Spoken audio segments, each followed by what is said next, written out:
Welcome back, eDiscovery viewers. In this video, we're going to talk about hashing. You hear about hashing all the time. People say hash this, hash that, MD5, SHA. In this video, I want to talk about basics of hashing, what it is, how does it work, and why do you use it. First, why do we need hashing? Well, in Litsupport, we use hashing to perform a process called deduplication.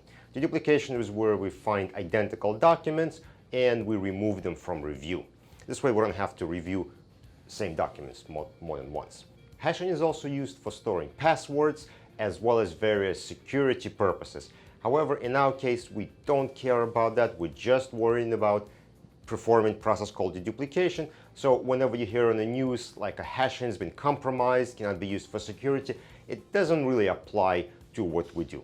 All right, let's get a little bit more into it.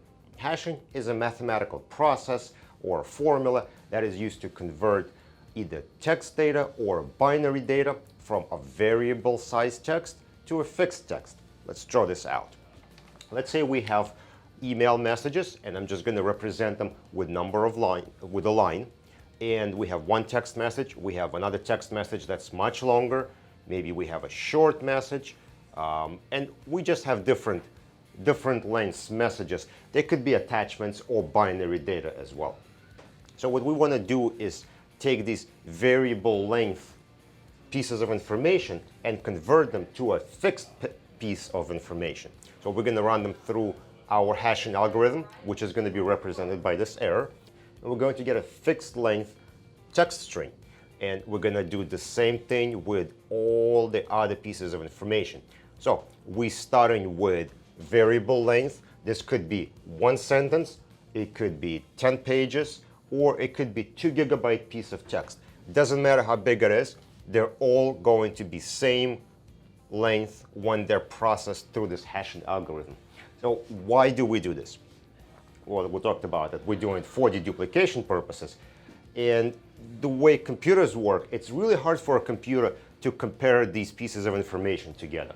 However, once we standardize all this to a fixed pieces of information or fixed strings, we can now do a comparison. Is this like that? Is this like that? And now computer can very quickly do this comparison and figure out which ones are the same and which ones are different. Now, the trick here in the hashing is the algorithm has to make sure that anytime there's even a slight character change in this file, the new hash value is being generated. So you always get a different hash value for different pieces of information, and there is no overlap or no collisions between hash values.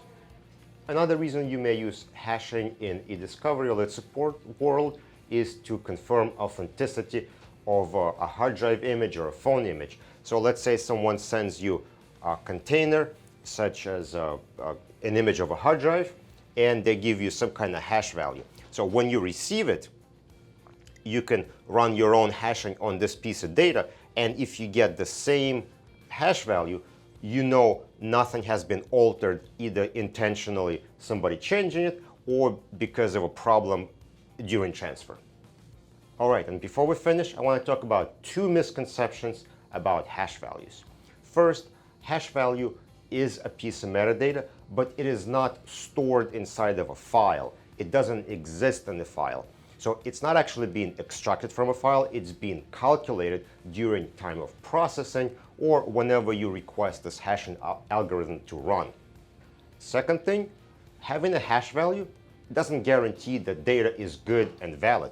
Just because someone performed a collection and generated hash value and gave it to you doesn't mean that data is good. You have to be able to rerun the hash generation process, receive the same hash, and only then you know the data is correct and hasn't been tampered with.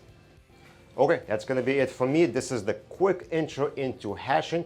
If you have any questions for me about this, or if you want to go deeper into how it works, how many characters hash values can be, and talking about collisions and so on, let me know in the comment section below. We can have a more in-depth video about that. As usual, please don't forget to follow eDiscovery on social media networks listed on your screen. And if you want to see previous videos, check us out on YouTube. Thank you.